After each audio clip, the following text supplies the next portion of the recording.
Hello friends, welcome to Aparajita's kitchen. আমি অপরাজিতা চলে এসেছি আবার একটা নতুন রেসিপি নিয়ে।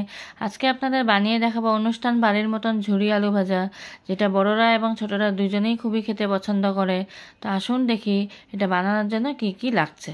তো প্রথমেই 3টা আলু আমি খোসা ছাড়িয়ে নিয়েছি, ভালো করে জল দিয়ে ধুয়ে নিয়েছি। তারপর এখানে একটা আমি গ্রেটার নিয়ে নিয়েছি, এরকম এই বড় সাইডটা দিয়ে আমি এখন এইভাবে গ্রেট করে নেব। তো গ্রেটটা করার সময় এরকমভাবে লম্বা লম্বা করে করবেন, তাহলে আমাদের আলুর যে এইটা যে বেরিয়ে আসবে ঝুরি আলু ভাজার, এটাও লম্বা লম্বা করেই আসবে। তো এইভাবে লম্বা লম্বা করে আপনারা গ্রেট করে নিতে হবে। তো আমি এইভাবে গ্রেট করে নিয়েছি লম্বা লম্বা করে। তো কিছুটা আপনাদের গ্রেট করে দেখালাম, এইভাবে হয়েছে। আর বাদবাকিটাও আমি পুরোটাই গ্রেট করে নিয়েছি। গ্রেট করে নেওয়ার পর তারপর আমি এটা ভালো করে জল দিয়ে ধুয়ে নেব। তো জলে আপনি দেখতেই পাচ্ছেন অনেক স্টার্চ আছে এখানে আলুর জন্য। তো এইভাবে আমি 2-3 বার করে জলটা ধুয়ে নিয়েছিলাম। ফাইনালি এটা 4 নম্বর বার আমি আলুটা জল দিয়ে ধুয়ে নিচ্ছি, তাও একটু জলটা পরিষ্কার লাগছে এখন। তো তারপর ধুয়ে নেওয়ার পর জলটা ছেঁকে নিয়ে আবার আমি এখন ঠান্ডা ফ্রিজের জল দিয়ে ভিজিয়ে রাখলাম আলুটাকে। প্রায় 15 মিনিট এটাকে এখন আমি ভিজিয়ে রাখবো এইভাবে। 15 মিনিট ভিজিয়ে রাখার পর আপনাদের আমি দেখাচ্ছি। তো 15 মিনিট হয়ে গেছে। তারপর আমি এইভাবে আলুগুলো জল থেকে ছেঁকে ছেঁকে উঠিয়ে রাখবো।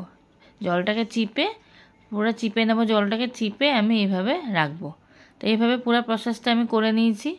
তো করে নেওয়ার পর উল্টা দিকে আমি তেল গরম করতে বসিয়ে দিয়েছিলাম। তো রিফাইন্ড অয়েল গরম করে নিয়েছি পরিমাণ মতন। গরম করে এই ছেঁকে রাখা আলু ভাজাগুলোকে আমি তেলে গরম করতে দিয়েছি। ভাজা হয়ে যাওয়ার পর আমি এক রাউন্ড নামিয়ে নিয়েছি। এটা সেকেন্ড রাউন্ড আবার আমি বসিয়েছি, কিন্তু মনে রাখবেন মিডিয়াম ফ্লেমে রাখবেন। তো এইভাবে পুরো ব্যাচটা আমার ফ্রাই করা হয়ে গেছে।